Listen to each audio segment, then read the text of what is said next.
Good morning student. आज अपन part 3 अपनी वस्तु। तो इसके अंदर ये बताया गया है कि एक महात्मा है, वो रास्ते से गुजर रहे थे। रास्ते में दो व्यक्ति आपस में लड़ रहे थे, अपनी भूमि का अपना अपना स्वामित्व या अपने अपने स्वयं को मालिक बताते हुए उस जमीन के टुकड़े के लिए लड़ रहे थे। तो स्वामी जी ने या महात्मा जी ने उनको समझाने के लिए प्रयास किया और उनके पास जाके उनके बारे में जानने का प्रयास किया और उसको समझौता कराने के लिए उनके बारे में पूछा कि आप कौन हो, क्या हो, किस लिए लड़ रहे हो, क्या हो रहा है। तो महात्मा ने कहा कि ये भूमि है, यह अपने आप ही बता देगी कि इसका मालिक कौन है। क्योंकि दोनों भाई थे, दोनों भाई एक भूमि के टुकड़े के लिए झगड़ रहे थे कि यह मेरी है और यह मेरी है। तो महात्मा ने कहा कि ये ज़मीन है वो अपने आप ही बोलेगी कि मैं किसकी हूँ। क्योंकि महात्मा जी क्या कर रहे थे, गुस्से को शांत करना चाहते थे। क्योंकि क्रोध में व्यक्ति का विवेक समाप्त हो जाता है, बुद्धि समाप्त हो जाती है, सोचने समझने की क्षमता उसमें नहीं रहती है।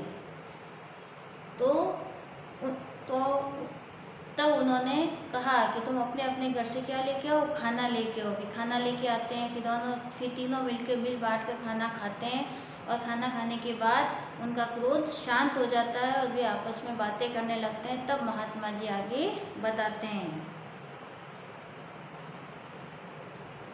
महात्मा जी को देखकर उसमें से एक व्यक्ति बोला, महात्मन हम दोनों भाई है।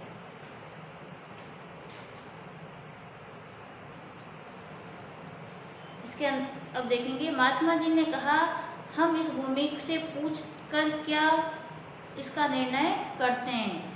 तो महात्मा जी ने कहा हम इस भूमि से पूछकर इसका निर्णय करते हैं कि यह कहकर उन्होंने अपना कान भूमि के साथ लगाया। तो महात्मा जी ने कहा कि इस भूमि से पूछ लेते हैं कि भाई वास्तव में ये भूमि किसकी है और दोनों भाइयों में से कौन सा हिस्सा किसका, कौन सा हिस्सा किसका है। तो इतना कहकर महात्मा जी क्या करते हैं, भूमि के पास कान लगाते हैं, मानो कुछ कहने का प्रयत्न कर रहे हो। उन्होंने कान भूमि के साथ लगाया, मानो कुछ सुनने का प्रयत्न कर रहे। उन्होंने कान ऐसे लगाया जैसे कोई कान लगा के सुनता है, उसी प्रकार भूमि के पास कान लगा के सुनने का प्रयास किया। कुछ देर तक वे भूमि के साथ कान लगाए रहे, फिर सीधे बैठ गए और गंभीर वाणी में बोले, यह भूमि तो कुछ और ही कह रही है। ये जो धरती है, ये जो भूमि है, ये तो भूमि कुछ और ही कह रही है। दोनों भाई बोले, महाराज भूमि क्या कह रही है। महात्मा जी ने कहा यह भूमि कहती है कि दोनों व्यर्थ ही मेरे ऊपर अधिकार जमाने के लिए झगड़ा कर रहे हैं। दोनों भाइयों ने क्या कहा, महाराज भूमि क्या कह रही है। तो महात्मा जी ने कहा भूमि कह रही है कि दोनों ही भाई क्या कर रहे हैं, बेकार में मेरे ऊपर अपना अधिकार जमा कर आपस में लड़ रहे हैं या झगड़ रहे हैं। क्योंकि मैं इन दोनों में से किसी की भी नहीं हूँ। वास्तव में तो मैं इन दोनों भाइयों में से किसी की भी नहीं हूँ। हाँ, ये दोनों अवश्य मेरे हैं। मैंने इनकी कई पीढ़ियों को पाला है और जाते हुए भी देखा है। भूमि ने कितनी बड़ी बात कही है कि वास्तव में मैं किसी की नहीं हूँ और इनकी जो पूर्वज है, इनकी जो पीढ़ियाँ हैं, उन्होंने मेरे ऊपर खेती की है, फसल उगाई है, अनाज लिया है और उन्होंने अपना भरण पोषण किया, यानी मैंने उन सभी का पालन पोषण किया है।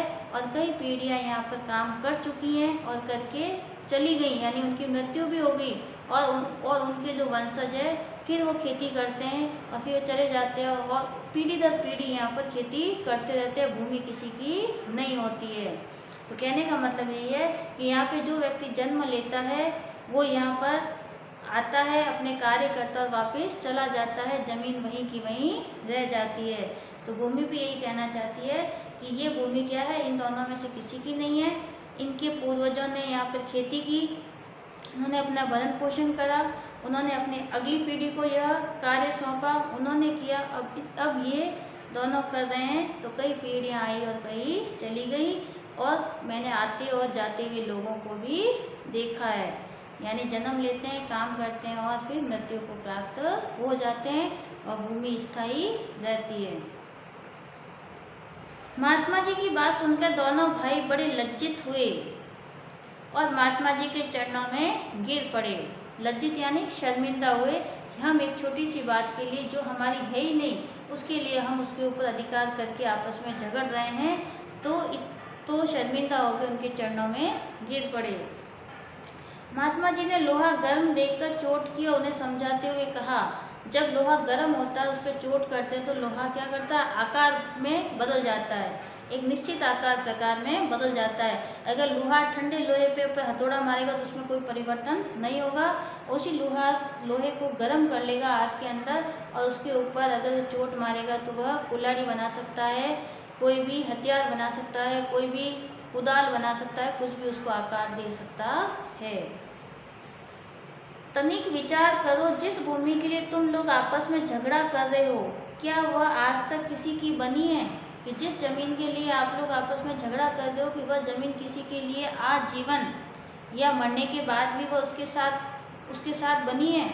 क्योंकि जब तक जीवित रहते हैं तब तक वो भूमि पर अपना अधिकार करते हैं, ज़मीन मेरी है, यह मेरी है, और मरने के बाद ज़मीन आपके साथ चलती है? नहीं चलती है, ज़मीन वहीं रह जाती है और अपन आगे चले जाते हैं हमारी मृत्यु के पश्चात अंतिम चरण यानी मोक्ष की प्राप्ति के लिए, जो तुम लोगों की बन पाएगी। इतने सारे पीढ़ी दर पीढ़ी लोगों की नहीं हुई तो तुम्हारी कैसे बनेगी? मनुष्य मेरी मेरी कहकर व्यर्थ यत्न करता है। मनुष्य मेरा मेरा कर आज जीवन क्या करता है, बेकार के प्रयास करता रहता है, पर यह नहीं सोचता है कि इनमें से कुछ भी मनुष्य का अपना नहीं है। सोना चांदी गहने आभूषण मकान वगैरह जितनी भी भूमि संपत्ति होती है वह अपना अपना कह के उसको सहेजता रहता है, और जब वो अंतिम समय आता है, जब उसकी मृत्यु होती है तो वह उसकी आत्मा निकल कर चली जाती है, शरीर वहीं पड़ा रहता है, और कुछ समय पश्चात लोग उस शरीर को ले जाकर गाड़ देते हैं या जला देते हैं, और उसके दैनिक क्रियाक्रम करने के पश्चात क्या होते हैं, फिर अपने कार्यों में लग जाते हैं। तो इनमें से कुछ भी मनुष्य का अपना नहीं है। बड़े बड़े छत्रपति राजा भी इन्हें अपना कहकर चले गए। बड़े बड़े जो राजा हुए थे, सम्राट हुए थे, बड़े बड़े साम्राज्य हुए वाले शासक थे, वे भी अपना अपना कहकर चले गए, परंतु साथ क्या ले गए? साथ कुछ लेके जाते हैं? कुछ भी नहीं लेकर जाते हैं, कुछ भी नहीं। वे जैसे खाली हाथ संसार में आए थे वैसे ही खाली हाथ इस संसार से चले गए। उन्होंने जब जन्म लिया तभी वे अपने साथ कुछ नहीं लाए थे, और जो कुछ भी अर्जित किया, जो कुछ भी प्राप्त किया, अपने मेहनत परिश्रम लगन निष्ठा और अपनी योग्यता के बल पर जो प्राप्त किया उन्होंने यही किया, और प्राप्त करने के बाद वे खाली हाथ संसार से चले गए। परंतु उनके जो अच्छे कार्य थे, श्रेष्ठ कार्य थे, वह कार्य आज भी हम जीवित, आज भी हम याद करते हैं। देखो, रामायण हजारों वर्ष पहले वाल्मीकि ने लिखी थी, पर उन्हें हम आज भी याद करते हैं। महाभारत हजारों वर्ष पहले वेद व्यास जी ने महाभारत ग्रंथ लिख दिया, पर वो वेद व्यास जी भी जीवित है? नहीं है, परंतु हम उनके ग्रंथ को पढ़कर उनसे ज्ञान लेते हैं। जैसे गीता है वगैरह जो भी है वो लिखे हुए पुराने ग्रंथ है, लिखने वाले हैं, उनको लिखने वालों को भी हम याद करते हैं। तो कहने का मतलब है, जितने भी राजा महाराजा, जितने भी साधु संत महात्मा जितने भी हुए हैं, या कोई भी बड़ा व्यक्ति है या महापुरुष है, उन सभी के हम कार्यों को याद करते हैं, उनके, क्योंकि वे कार्यों के रूप में ही जीवित रहते हैं। उनकी जो प्रसिद्धि ख्याति हमेशा अमर रहती है। तो आपको इसके अंतर्गत प्रश्न नंबर 2, 3, 4, 5 और 6, ये जो 5 प्रश्न है ये आपको करने हैं। इसके अंतर्गत देखें, महात्मा जी ने झगड़ा रोकने के लिए दोनों भाइयों को क्या राय दी थी? रोकने के लिए दोनों भाइयों को राय दी कि जिस भूमि के लिए झगड़ रहे हो वो वास्तव में आपकी है ही नहीं, उसका मालिक, असली मालिक कोई नहीं है। भोजन बनवाकर मंगाने के पीछे महात्मा जी का क्या उद्देश्य था? क्रोध को शांत करना, क्योंकि क्रोध से मनुष्य का विवेक समाप्त हो जाता है, इसलिए क्रोध को शांत करना, ताकि खाना खाएंगे उसमें समय बीत जाएगा तो व्यक्ति का क्रोध शांत हो जाएगा। महात्मा जी के अनुसार धरती ने क्या कहा? महात्मा जी ने कहा कि ये जो जमीन है ये किसी की नहीं है, ये दोनों मेरे अवश्य हैं, और यहाँ पर पीढ़ी दर पीढ़ी लोग आए हैं, काम किया और चले गए हैं। दोनों भाई लज्जित क्यों हुए? क्योंकि उन्हें एक दूसरे की दोनों भाई लज्जित क्यों हुए थे? क्योंकि उन्हें अपनी गलती का एहसास हो गया था, उन्हें पता चल गया था कि यहाँ पे क्या है।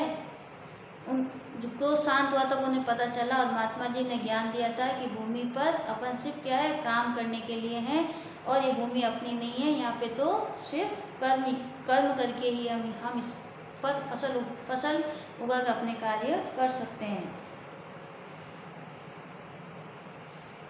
सीधा सा उत्तर यहीं पे दिया हुआ है कि यह जमीन एक दूसरे की जान लेने पे तुले थे, उसी भूमि ने उन दोनों में से किसी एक के होने से मना कर दिया। महात्मा जी ने दोनों भाइयों को क्या समझाया कि तुम दोनों व्यर्थ में ही झगड़ा कर रहे हो, धरती किसी के साथ नहीं जाती। मरने के बाद कोई भी मकान, धरती वगैरह कोई भी संपत्ति अपने साथ लेके नहीं जाता है। बड़े बड़े राजा महाराजा भी आए थे खाली हाथ और खाली हाथ ही चले गए। तो आपको ये 6 प्रश्न होमवर्क में नोटबुक में करने हैं, अच्छे से सुंदर सुंदर राइटिंग में करने, ताकि मुझे अच्छे से दिख सके और मैं इसे चेक कर सकूं। और इसके जो आगे का भाग है अपन अगले भाग में पढ़ेंगे।